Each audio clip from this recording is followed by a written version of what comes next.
délé ọmọ agboolé alágbẹ̀dẹ àkọ́kọ́. Ìmọ̀gún rẹ̀ ń wo ọmọ abúlé sọ́wọ́. Ìmọ̀gún rẹ̀ ni wọ́n porí kí àwọn bàbá tó bí ọlọ́mọ ọmọ ogun dayọ̀ máa dákọ̀jọ̀kọ̀jọ̀ kórí ojú ọ̀rí bá ti ṣe. Ọmọ wọn ló ká mú o. Ọmọ lákàáyé o, lákàáyé o sì mọ́lẹ̀ apẹ̀rin ẹ̀dọ́nú ni o. Oníjà wo lóhùn o, Ògún ló lànà fún gbàrúmọ̀lẹ̀ nígbà wáṣẹ̀. Ògún lákàáyé o sì mọ́lẹ̀ ń o, lómi lè fẹ́ jẹ̀wò lásán lè fi mọ́ kí mọ́ bora wọ́n yàn tó bura rẹ̀ sanwó ìwọ̀n. Ni wọ́n porí kì í bàbá tó bí ọlọ́mọ Ògún ló nírè ọkọ mi o. Méje lógún méje nírè o. Ògún alára nígbàjá ká tó pẹlẹ́dẹ̀ ẹsẹ̀ àpẹ àmọ́ ká tó pàjẹ́ ẹsẹ̀ àpẹ mẹ́ta. Ògún oníkọlà wọn àmùjẹ olóòlà tó kọlà ojú kọ́ ló kọ̀ tọwọ́. Ọ̀tọ̀ lògún onígbàjámọ̀ Ògún onígbàjámọ̀ irun orí níjẹ irun orí ọ̀fẹ́ máa kán bẹ́ẹ̀ ni kò nílé kanranjo kó ṣe bí ẹ̀lú ni kò láró dá. Ọ̀tọ̀ lògún wádòwádò Ògún wádòwádò ẹja níjẹ. Ọ̀tọ̀ lògún ọ̀nà wọn àjẹgbín o ọmọ Ògún dayọ̀. Ọ̀tọ̀ lògún málàmálà Ògún málàmálà wo jègi níjẹ.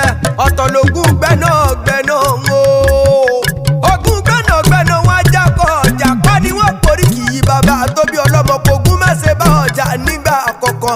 Lákàáyé má ti yọlùgbò tí wọ́n tiẹ̀ lẹ́jọ́ so kẹ́kù. Ògún tó bá pamọ́ Ògún ilẹ̀ ló dá. Ògún onípa ẹ̀ kò ní fẹ̀jẹ̀ ẹ̀ pa títí láró. Mo kí ẹ kú ọdún ìmọ̀tádòfo Mósìsì ọmọ Ògún dayọ̀ o. Mo kí ẹ kú ọdún. Ọdún ilé akẹ́kàkà tí ṣe màmá rẹ̀ Felicia mi Ìdòwò gbó abikere létí o. Ó bá sùn lọ sí mọ́ jáwọ́ ọmọ akẹ́kàkà ní Ṣakí ní ìyá rẹ̀ wò.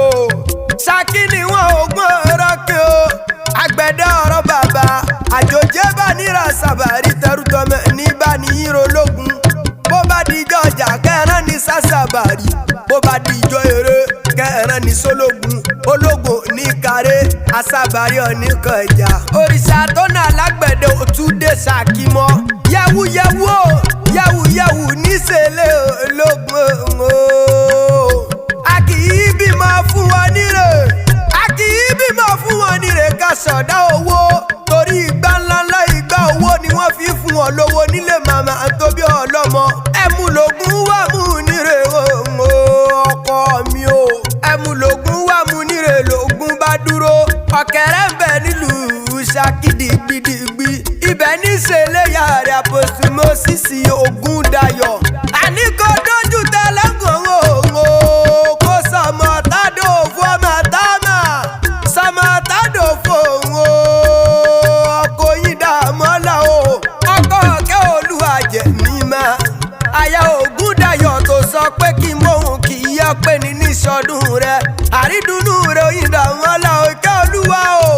Ó ní kí mòun kì í yá o mama Elijah o mama ẹ̀rí ìfẹ́ olúwa ọmọ Ògún dayọ̀ ní gbogbo wọn ṣe. Ó ní kí n bá wọn kí bàbá wọn ló ṣe púpọ̀ lọ́rọ̀ àwọn. Ọlọ́lọ́dùmarè ò ní jẹ́ ọ̀yàwó èrè. Ó ní kí wọ́n má ṣe rà padà sí burúkú. Ìlà ọmọ abúlé sọ́wọ́ ọmọ lọ́wọ́ mọ́kànlé ni wọ́n porí kì í bàbá tó bí ọlọ́mọ. Ọmọ abúlé sọ́wọ́ ọmọ olówó àná tán máa fọwọ́ bí ẹni fọyàn gan. Owó ń bẹ lé bàbá tó bí ọlọ́mọ. Ọmọ olówó kan àná tèní ọmọ olówó kan àná tọ̀la. Ọmọ abìkan máa làmàlà ọmọ abìkan rúgbùjì. Ìbẹ̀lẹ̀ bàbá tó bí ọlọ́mọ èní ní sọdún rẹ̀. Má ṣe gbàgbé ẹyin lójú rẹ̀ àrídùnnú rẹ̀. Ó sọ pé kí n bóun porí kì í bàbá rẹ̀ kó ọdún jẹ mí.